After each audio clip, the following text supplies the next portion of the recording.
నమస్తే, welcome to Pakka local AP news. Alluri Sitaramaraju జిల్లా Chintur area హాస్పిటల్లో బస్సు ప్రమాద మృతుల కుటుంబాలను హోంశాఖ మంత్రి అనిత, మంత్రులు రాంప్రసాద్ రెడ్డి, సంధ్యారాణి పరామర్శించారు. ప్రమాదంలో గాయపడినటువంటి వారికి అందుతున్నటువంటి వైద్య సేవలపైన మంత్రులు ఆరా తీశారు. మృతులకు రాష్ట్ర ప్రభుత్వం నుంచి 5 లక్షల రూపాయలు, క్షతగాత్రులకు 2 లక్షల రూపాయలను ప్రకటించారు. కేంద్ర ప్రభుత్వం నుంచి 2 లక్షల రూపాయలు, క్షతగాత్రులకు 50,000 రూపాయలను ఎక్స్ గ్రేషియాను అందిస్తున్నారు. ప్రయాణికులు టూరిస్టులు ఎర్లీ మార్నింగ్ 4:35 ఆ టైంలో మనకి మారేడుమల్లి చింతూరు మధ్యలో ఒక దుర్గా గుడి ఆ టెంపుల్ క్రాస్ రోడ్ దగ్గర బస్సు బోల్తా పడి సుమారుగా 9 మంది మృతి చెందడం, అందులో 10 మందికి తీవ్ర గాయాలు అవటం మనందరికీ కూడా తెలుసు. నిజంగా చాలా దురదృష్టకర సంఘటన. వాళ్ళు ఎంతో దూర ప్రాంతాల నుంచి దేవాలయాలన్నీ కూడా దర్శించుకోవాలనే ఉద్దేశంతో సింహాచలం వెళ్ళి, సింహాచలం నుంచి అరకు మీదుగా భద్రాచలం వెళ్ళి అక్కడి నుంచి వెళ్ళాలి ఒక ప్లాన్ ప్రకారం వాళ్ళందరూ కూడా ఒక బస్సు బుక్ చేసుకుని రావడం జరిగింది.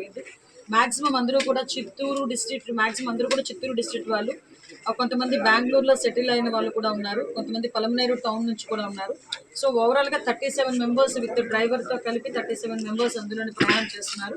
2 డ్రైవర్లతో కలిపి అందులోని 9 మంది మృతి చెందడం జరిగింది. అందులో పలమనేరు టౌన్ నుంచి ఒక 2, చిత్తూరు టౌన్ నుంచి ఒక 2, అదేవిధంగా తిరుపతి నుంచి ఒకరు, తెనాలి నుంచి ఒకరు, బెంగళూరు నుంచి ఒకరు, ఇంకొక బెంగళూరు నుంచి ఇంకొకరు. ఓవరాల్గా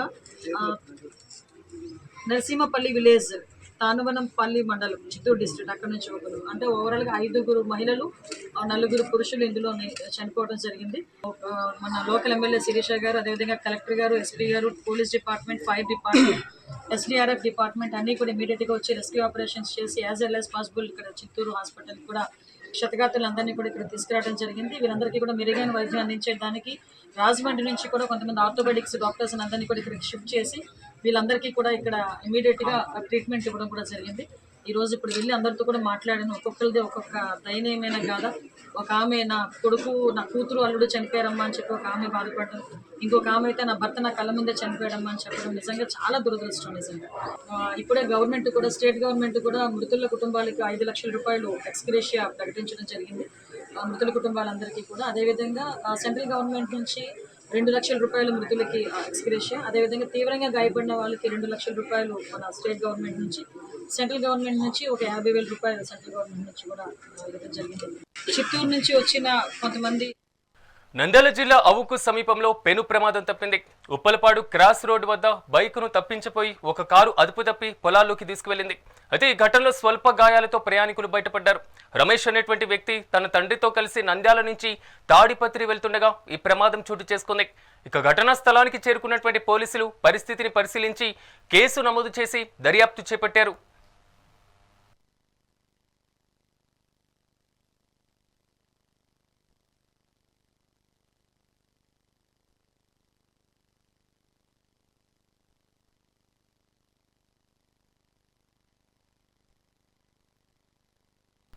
పల్నాడు జిల్లా నందిరాజుపాలెంలో ప్రజల వద్దకు ప్రవీణ్ అనేటువంటి కార్యక్రమాన్ని నిర్వహిస్తున్నారు.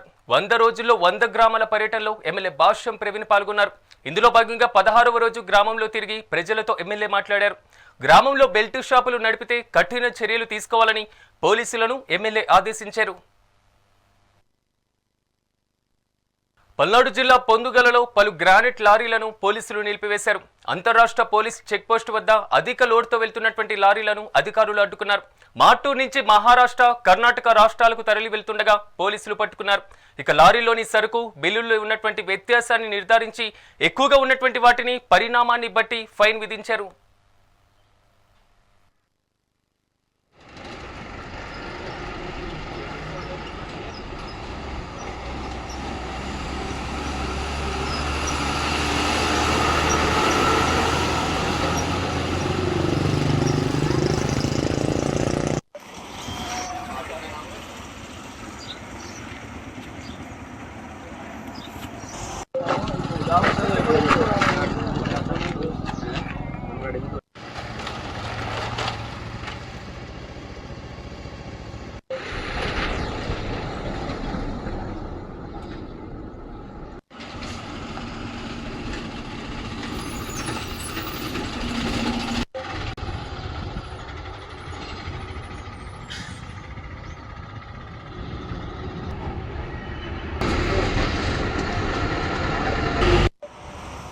కర్నూలు జిల్లా ఆదోనిని జిల్లాగా ప్రకటించాలని జేఏసీ ఆధ్వర్యంలో రిలే నిరాహార దీక్షలు కొనసాగుతున్నాయి. ఈ దీక్షలకు ఎమ్మెల్యే విరూపాక్షి సంపూర్ణ మద్దతును ప్రకటించారు. పశ్చిమ ప్రాంత ప్రజలకు కర్నూలు దూరం కావడంతో పరిపాలన సౌకర్యాల కోసం ఆదోని జిల్లా అవసరమని ఆయన అన్నారు. అయితే గత మంత్రివర్గ సమావేశంలో ఆదోని జిల్లా ఆశించిన ప్రభుత్వం నిరాశపరిచిందన్నారు. 2029లో వైఎస్ జగన్ నాయకత్వంలో ఆదోని జిల్లాను సాధిస్తామని ప్రజలకు హామీ ఇచ్చారు.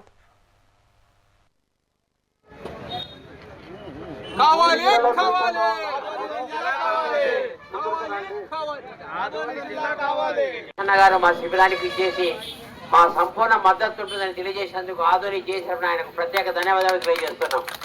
అదేవిధంగా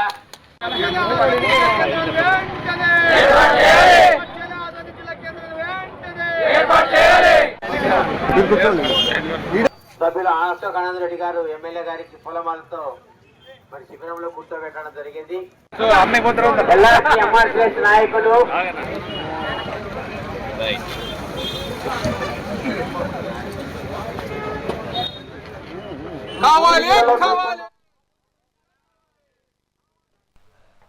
కర్నూలులో వైసీపీ ఆధ్వర్యంలో కోటి సంతకాల సేకరణ కార్యక్రమాన్ని చేపట్టారు. మెడికల్ కాలేజీల ప్రైవేటీకరణకు వ్యతిరేకంగా 67,000 సంతకాలను వైసీపీ శ్రేణులు సేకరించినట్లు జిల్లా పార్టీ అధ్యక్షుడు ఎస్వి మోహన్ రెడ్డి తెలిపారు.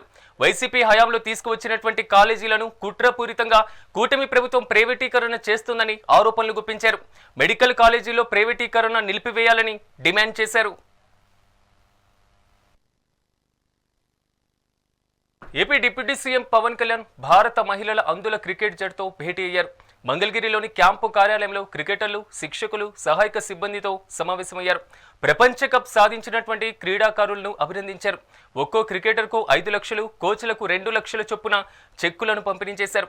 ప్రతి మహిళా క్రికెటర్కు పట్టుచీర, శాలువా, కొండపల్లి బొమ్మలు, అరకు కాఫీతో కూడినటువంటి బహుమతులను అందించారు.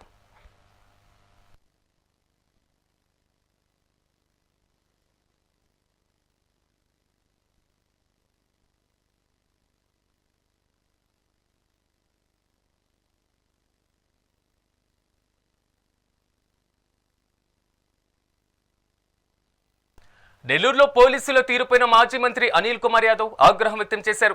నగరంలో పోలీసుల నిఘా, భద్రతను పక్కన పెట్టి కార్పొరేటర్లకు డెలివరీ బాయ్స్ పనులు చేస్తున్నారని ఎద్దేవా చేశారు. పోలీసులను అడ్డుపెట్టుకుని తెలుగుదేశం పార్టీ రాజకీయాలు చేస్తుందని ఆరోపణలు గుప్పించారు. కూటమి ప్రభుత్వం అరాచక పాలన తారాస్థాయికి చేరిందని మండిపడ్డారు.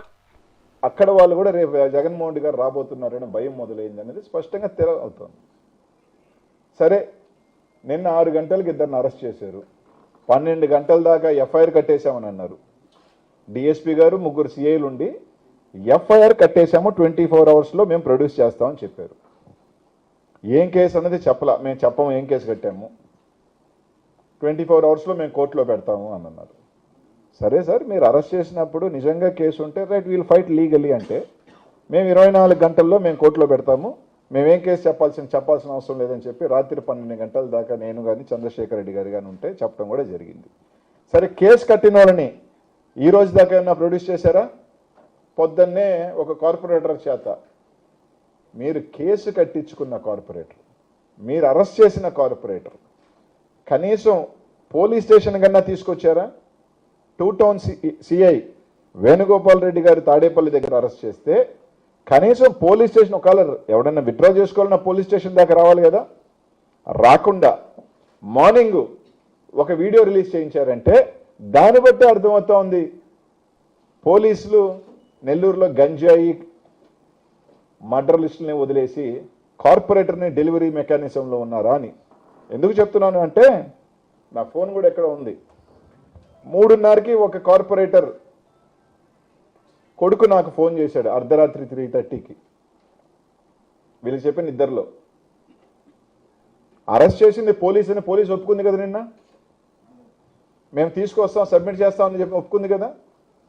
ఒంగోలు దగ్గర 3:30కి ఫోన్ చేసి, అన్న 3:30కి ఎక్కడున్నామమ్మా అంటే ఒంగోలు దగ్గర ఉన్నాము, ఇలాగా పోలీసులు అరెస్ట్ చేసి తీసుకొచ్చారు, పట్టాభి అన్నాను, విజయభాస్కర్ రెడ్డి వచ్చిన్నారు, ఇబ్బంది పెడుతున్నారు, ఏం చేయమంటావన్నా అడగటం జరిగింది. నా దగ్గర ఫోన్ చేసిన నంబర్ ఉంది. మీకు ధైర్యం ఉంటే ఆ టైంలో 2 టౌన్ సిఐ పట్టాభి విజయభాస్కర్ రెడ్డి ఆ నంబరు లొకేషన్ తీస్తే ఎక్కడున్నారో తేలుతుంది. మీకు కరెక్ట్గా ఉంటే 3 o'clock రాత్రి 3 to 3:30 మధ్యలో నాకు ఫోన్ చేసి మాట్లాడటం జరిగింది. మీరు నెల్లూరుకి పోలీస్ స్టేషన్ తీసుకొస్తున్నారా, డెలివరీ ఇస్తున్నారా? అక్కడి నుంచి తిరుపతికి తీసుకెళ్ళటం మాట వాస్తవం కదా. పొద్దున్నే ఒక ఆడియో ఇప్పించి వైసీపీకి షాక్, మాకు నంబరే లేదు, మేము పోటీ చేస్తామో కూడా ఇంకా డిక్లేర్ కాలేదు, మేము దాని మీద మా అధిష్టానం కానీ మా కార్పొరేట్ నిర్ణయమే తీసుకోలేదు, మాకు పోయేదేం లేదు, ఈ మేయర్ ఉన్నా మా మేయర్ కాదు, రేపు ఎక్కే మేయరమ్మా మా మేయర్ కాదు, 8 నెలలు ఉన్న అధికారానికి ఎంతెంత ఎందుకు ఊపిరిలోడుతున్నారో మాకు అర్థం కావట్లేదు, ఇన్ని కోట్లు రూపాయలు ఎందుకు ఖర్చు పెడుతున్నారో అర్థం కావట్లేదు, దానికి మాకేం షాక్? మా నంబరే లేనప్పుడు మాకు ఒక సంఖ్య పెరిగితే మీరు ఓడిపోయినట్టు. మేము అక్కడికి వెళ్ళి ఆడ మా ఊళ్ళ చేతులు ఎత్తి మేము గెలవాల్సిన అవసరం లే. నెల్లూరు నగరంలో వైఎస్ఆర్ కాంగ్రెస్ పార్టీ నిన్నటితోనే మీరు క్యాంపు రాజకీయాలు రాత్రికి పాండిచేరి పరిగెత్తిన తీరుకే, తిరుమల కొండకు తీసుకొని పాండిచేరికి గోవాకు పరిగెత్తిన తీరిన రోజునే, అధికారంలో ఉండి డబ్బు ఉండి ఇన్ని ఉండి బలం ఉండి పరిగెత్తిన రోజునే వైఎస్ఆర్ కాంగ్రెస్ పార్టీ నైతికంగా నెల్లూరు నగరంలో గెలిచేసింది. కొత్తగా మేము గెలవాల్సిన అవసరం లేదు, మేము రుజువు చేసుకోవాల్సిన అవసరం మాకు లేదు.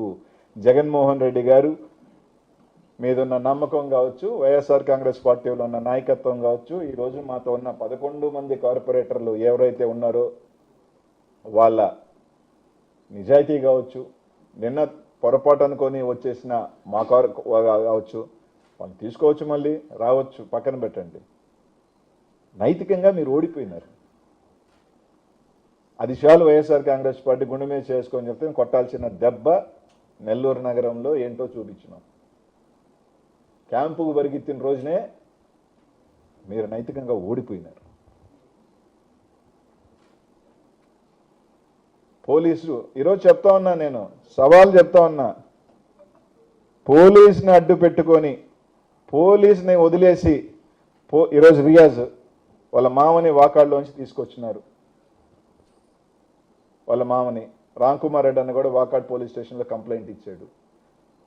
పోలీసులను అడ్డు పెట్టుకుని ఒక పక్క రౌడీలను అడ్డు పెట్టుకుంటా ఉంటారు, గంజాబీ ఒక పక్క ఏమో చంద్రబాబు నాయుడు గారు ఏం చెప్తా ఉన్నారు, నెల్లూరుకి ఏమైపోయింది, ప్రశాంతంగా ఉన్న నెల్లూరు ఏమైపోయింది, ఇట్లాంటి వాళ్ళని పెడితే ఇలాగే అయిపోయింది. రౌడీయిజం అయిపోయింది, గంజాయిజం అయిపోయింది, కార్పొరేట్ డెలివరీ పోలీసులు గంజాయి వదిలేసి ఏం చేస్తున్నారు, వైసీపీ వాళ్ళు ఎవరి మీద ఉన్నారు రౌడీ షీట్లు పెడదాం, వైసీపీ వాళ్ళు ఎవరి మీద ఉన్నారు కేసులు పెడదాం, వైసీపీ వాళ్ళు ఎవరున్నారు ఇబ్బందులు పెడదాం, వైసీపీ నాయకులు ఎంతమందిని జైల్లో పెడదాం, మేము సునకానందం పొందుదాం. ఈ పనిలో తప్ప గంజాయి పట్టుకునే వాళ్ళని ఈయన పనులు ఎక్కడున్నారు? కంప్లైంట్ ఇచ్చిన వెంటనే సిఐ తాడేపల్లికి పోయి నిందితుని పట్టుకున్నాడంట. ఏడైనా 5 పోలీస్ స్టేషన్లో మీరు కంప్లైంట్ ఇస్తే హుటాహుటిన ఏడున్నాడు రైడ్, బెంగళూరులో ఉన్నాడా, ఢిల్లీలో ఉన్నాడా, ట్రైన్ ఎక్కే సినిమా ఏడని చూశారబ్బా? నెల్లూరులోనే చూస్తున్నాం. నారాయణ గారు విద్యా వ్యవస్థలోంచి వచ్చావు, ఉపాధ్యాయుడిగా వచ్చావు, వ్యవస్థను పెట్టావు, 8 నెలలు ఇంత దిగజారి ఎంతెంత రాత్రి నుంచి అయితే 40 lakhs, మొన్న 25 లక్షలు ఉండింది, స్టేక్ పెరిగింది, ఇప్పుడు 40 lakhs, 5 కోట్ల వర్కులు అంటున్నారు, 10 కోట్ల వర్కులు అంటున్నారు, మీకు ఏం కావాలంటున్నారు, కారెక్కండి. ఇంత డబ్బు 8 నెలలకి ఒక గిరిజనుల్ని మా పార్టీలో లేకపోయి ఉండొచ్చు. ఎందుకు చెప్తున్నానంటే ఈ మాట, అగ్రవర్ణాలకి, బీసీల్లో కొన్ని కులాలకి ఎమ్మెల్యేల అవకాశాలు వస్తాయి. మన జిల్లాలో ఎస్సీ సామాజిక వర్గానికి సంబంధించిన ఎమ్మెల్యేల అవకాశాలు ఉన్నాయి. కానీ ఎస్టీకి సంబంధించి మనకి ఎప్పుడో గాంధీ పెద్ద పదవులు రావు, ఎమ్మెల్యేలు రావు, ఇటుపక్క ఎంపీలు రావు, ఎప్పుడో ఒక మేయర్ వస్తుంది, ఎప్పుడో ఒక జిల్లా పరిషత్ చైర్మన్ వస్తుంది. మేయర్కి ఎన్ని సంవత్సరాలకు వస్తుందో ఎందుకు చెప్తున్నాను అంటే, ఈరోజు ఇది నాకు 2 ఎస్టీ కార్పొరేటర్లు 2014లో ఆ రోజు అధికారంలో లేకపోయినా మాతో ఉన్నారు.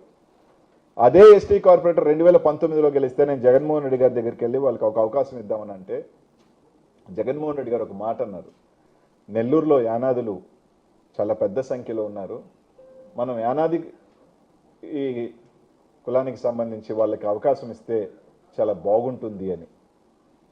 ఆ రోజు జగన్మోహన్ రెడ్డి గారికి మాట కట్టుబడి మాతో ఉన్న కార్పొరేటర్లను కూడా ఉన్నా కూడా లేదు, మనం ఆ వర్గానికి మనకి ఇస్తే బాగుంటుందని చెప్పి ఆ రోజు ఒక వ్యక్తిని చేయడం జరిగింది. ఈరోజు పార్టీ లేదన్నా కానీ ఈరోజు ఉండొచ్చు, పోవచ్చు, ఇంకొకరు ఈ పార్టీలో ఉండొచ్చు, ఆ పార్టీలో ఉండొచ్చు రాజకీయాలు. కానీ రాజకీయ వ్యవస్థలో ఒకరిని ఎదిగే అవకాశం వచ్చినప్పుడు 5 సంవత్సరాలు కూడా వాళ్ళని ఆ వర్గాన్ని కూర్చోబెట్టనీయకుండా 8 నెలల్లో మీరు అధికారంలో ఉన్నారు, మేయర్ కూర్చుంటే ఏముంది, దించితే మీకు ఏముంది, దానివల్ల నష్టమేముంది. ఆ సామాజిక వర్గానికి ఒక అవకాశం వచ్చింది, 5 సంవత్సరాలు ఉంచి వాళ్ళు కూడా 5 సంవత్సరాలు మాకు కూడా ఒక రాజ్యాధికారం వచ్చింది అని చెప్పుకునే అవకాశాన్ని మీరు ఎందుకు తీసుకుంటున్నారు? 8 నెలల మీకు ఏమొస్తుంది? మీరు ఉంచినా మాకేం నష్టం లేదు, వైసీపీకి ఏం కాదు ఇక్కడ, ఎందుకంటే వీఆర్ నాట్ ఇన్ పవర్. వాళ్ళైనా మాకేమరు. కానీ ఒక పెద్ద సామాజిక వర్గం, యానాది సామాజిక వర్గానికి ఒక మంచి అవకాశం వచ్చింది. ఒక 5 సంవత్సరాలు ఉండే అవకాశం వస్తే మీరు ఒక మనిషికి డబ్బులు పెట్టలా, ఒక కార్పొరేటర్కి టికెట్ ఇవ్వాలా, కనీసం మీరు క్యాంపెయిన్ చేయాలా, మీకు ఏ సంబంధం లేదు. ఒక కార్పొరేటర్లో ఎవడో పొలం దున్ని మొత్తం వండుకొని మొత్తం పండించి అంతా తీసుకుని దాన్ని కొట్టేసినట్టు కొట్టేసుకొని అధికారాన్ని పెట్టుకొని దౌర్జన్యం చేసి లాక్కోపోయి దానికి సునకానందం పొందుతూ దాన్ని మళ్ళీ మేము లాక్కెళ్తున్నామని చెప్పి ప్రచారం చేసుకుని సిగ్గు చేటైన కార్యక్రమం చేస్తున్నారే. నారాయణ గారిని అడుగుతా ఉన్నా, ఇదే మీ పెద్ద మనిషితనం సార్? మీ స్థాయి ఇంతకి దిగజార్చుకున్నారా మీరు? మాకేం నష్టం, వైఎస్ఆర్ కాంగ్రెస్ పార్టీకి ఏం పోయిందేం లేదు. ఇక్కడ మేము గెలిచినా ఒకటే, లేకపోయినా ఒకటే, మాకు నంబర్స్ లేవు. కానీ నెల్లూరు నగరంలో మీరు దిగజారిపోయినారు. మీ క్యారెక్టర్ మొత్తానికి నష్టపోతుంది ఎవరంటే ఇద్దరే, ఆర్థికంగాను పాపం డబ్బులు తీసి ఖర్చు పెట్టిన దానికిను, వీళ్ళు పెద్ద మనుషులు అనుకున్నామే అని చెప్పి బజారు పడిన వాళ్ళు. కొరవాళ్ళందరూ నాకు తెలిసి ఎంతో కొంత ప్యాకేజో రకరకాలు అసలు మెయిన్ వాళ్ళు ముట్టుకుంది. దళారీ వ్యవస్థ ఉంది, మళ్ళీ మేమున్నాం మేమే సెట్ చేస్తాం. ఆ దళారీ వ్యవస్థ బాగానే ఉంది, పుష్కలంగా ముట్టిందంట, వాళ్ళకి ముట్టిందంట, పాపం వాళ్ళకి బొక్క పేరు బొక్క. కాబట్టి ఒకటేమైతే మేము చెప్తా ఉన్నాం, మా 11 మంది ఉన్నారు, ఇక్కడే ఉన్నారు. మా కామాక్షి అమ్మ ఇంటికి కూడా పొద్దున్న నుంచి పాపం ఫోన్ మీద ఫోన్లు నానా. అసలు అన్నిటికన్నా దారుణమైనది ఏంటంటే, ఇది నారాయణ గారికి చెప్తా ఉన్నాను, పోలీస్ వ్యవస్థకి చెప్తా ఉన్నాను, చంద్రబాబు నాయుడు గారు కూడా చెప్తా ఉన్నాను సార్. ఇది చంద్రబాబు నాయుడు గారు నెల్లూరుకి ఏమైపోయింది బాధపడిపోతా ఉన్నాడు. రాజకీయాలలో ఇప్పుడు ఉన్నారు, కార్పొరేటర్ జనం ఇంట్లో వాళ్ళు ఏం చేశారు సార్? మీ భార్య మీద గంజాయి కేసు పెడతాం, నీ కూతురు మీద గంజాయి కేసు పెడతాం. అంటే ఇప్పుడు గంజాయి సీజన్ కదా నెల్లూరులో, సీజన్ ఇప్పుడు గంజాయి సూపర్ హిట్ ఏది నడుస్తుందంటే కేజీఎఫ్ లాగా గంజాయి నడుస్తుంది. ఎవరైనా పట్టండి, గంజాయి కేసు, మీ భార్య మీద గంజాయి కేసు పెడతాం, నీ బిడ్డ మీద గంజాయి కేసు. అంటే పుట్టిన బిడ్డలు ఏం చేసినారా? మీరు ఏం చేసినారా కుటుంబానికి? మీరు టికెట్ ఇచ్చారా? మీరు డబ్బులు ఖర్చు పెట్టారా? ఏమిచ్చారు?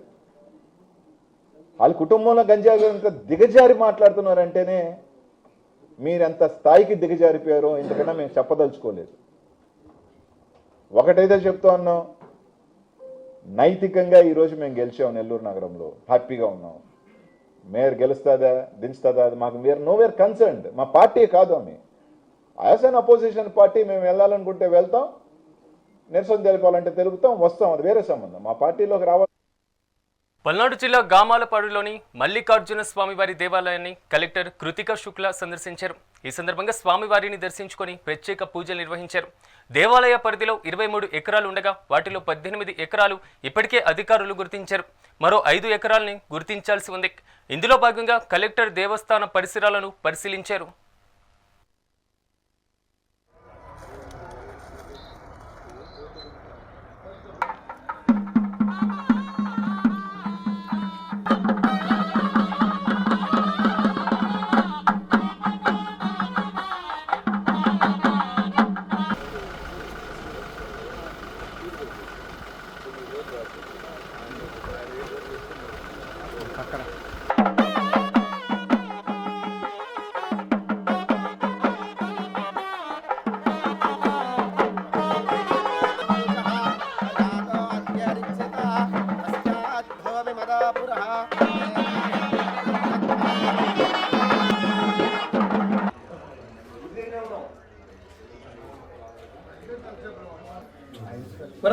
గతంలో కూడా ఇది 2004లో ఇది ఫస్ట్ పల్నాటి నాయకురాలు నాగమ్మ చరిత్ర పరిరక్షణ అభివృద్ధి కమిటీ అని ఒక కమిటీని రిజిస్ట్రేషన్ జరిగింది. దానిలో అధ్యక్షుడిగా నేనున్నాను, సెక్రటరీగా క్రీస్తులు జానయ్య గారు ఉన్నారు. ఆ రోజుల్లో మేమంతా కమిటీగా రిజిస్ట్రేషన్ చేసి దీన్ని డెవలప్ చేయాలని కలెక్టర్ గారు జయలక్ష్మి గారి దగ్గరికి పోయి 4 లక్షల ఫండ్స్ తీసుకొచ్చి మేము దీన్ని అభివృద్ధి చేసాము. కొంత తర్వాత వీళ్ళు వచ్చిన తర్వాత కొంతమంది ఇది పల్నాడు చరిత్రనే అభివృద్ధి చేయాలనే ఉద్దేశం చొప్పున పల్నాటి నాగమ్మ దాన్ని ఆఫ్ చేసి పల్నాడు చరిత్ర పరిరక్షణ అభివృద్ధి కమిటీని ఇంకోటి రిజిస్ట్రేషన్ చేసి దాన్ని జమ్మిగుంపల రామారావు అధ్యక్షుడు, బెహరా శ్రీనివాసరావు కార్యదర్శిగా వాళ్ళు పల్నాటి ఉత్సవాలు అవి జరుపుకున్నారు. తర్వాత ఇది కాలగమనంలో దీన్ని సైలెంట్ అయిపోయింది. తర్వాత మళ్ళీ 2021లో నేను 2016లోనే దీన్ని శివాలయాన్ని లింగ ప్రతిష్ఠ చేద్దామని శివస్వామిని తీసుకొచ్చాను. అప్పుడు కుదరలేదు. తర్వాత 2021లో మళ్ళీ జంగా కృష్ణమూర్తి గారు మళ్ళీ పల్నాటి నాగమ్మని దీన్ని అభివృద్ధి చేయాలని మళ్ళీ శివస్వామిని తీసుకొచ్చి ఇదంతా డెవలప్మెంట్ కార్యక్రమాలన్నీ జరుగుతున్నాయి. చాలా సంతోషం. దీనికైతే 23 ఎకరాల 70 సెంట్లు ఉంది ఈ కోటకి భూమి. మేము దీన్ని ఎండోమెంట్లో అప్పుడే చేర్చాం. ఇప్పటికైనా 18 ఎకరాలు వీళ్ళు సరౌండింగ్ చేస్తున్నారు కాదనలేం. మిగతా 5 ఎకరాల 30 సెంట్లు కూడా ఈ దేవాలయం కింద ఉండి దాని కిందనే ఉంటుంది కాబట్టి దాని మీద ఎండోమెంట్ కొంత ఇస్తే డబ్బులు వస్తే పూజార్లకి వీళ్ళకి ఉపయోగం ఉంటుంది. కాబట్టి దాన్ని కూడా మీరు సర్వే చేసి ఆ భూమిని కూడా మనం తీసుకోవాల్సిన అవసరం ఉంటుంది. అలాగే ఈ నాయకురాలు నాగమ్మ ఇక్కడ నుంచి మన శివాలయం ఉంది మన్షుషాపేటలో. ఆ శివాలయం కూడా ఏమో స్థాపించింది 11వ శతాబ్దంలో. ఇక్కడ గుర్రం మీద పోయి ఆమె అక్కడ పూజలు చేసేది. ఆ శివాలయం పూర్తిగా ఆక్రమణ, ఆ శివాలయము అలాంటి శివాలయము మనకి ఎక్కడా లేదు. ఎందుకంటే రుద్రభూమిలోనే శివాలయం అంటే శ్మశానంలో శివాలయం చాలా ఇంపార్టెంట్ అయిన శివాలయం. ఆ రుద్రభూమి మరి 76 సర్వే నెంబర్లో 3 ఎకరాల 72 సెంట్లుంటే దాదాపు అంతా కబ్జా చేశారు. దాన్ని తీయటానికి ఎంత ప్రయత్నించినా, మేము కోర్టులో వేసినా కూడా, కేసు వేసినా కూడా అది అంతే ఉంది. రాజకీయ నాయకులు ఇరు పార్టీలు ఓట్ల కోసం వాళ్ళకి సపోర్ట్ చేస్తున్నారు కానీ ఆక్రమణలు తీసేయట్లేదు. మున్సిపాలిటీ వాళ్ళు కూడా 2 నోటీసులు ఇస్తారు, 3వ నోటీస్కి వచ్చేసరికి ఆ నోటీస్ మాత్రం ఇవ్వరు, తీసేరు. ఈలోపు రాజకీయం ఎంటర్ అయిపోద్ది, వాళ్ళు తీయటానికి వెళ్ళేదంటారు, ఆపుతున్నారు. కాబట్టి దయచేసి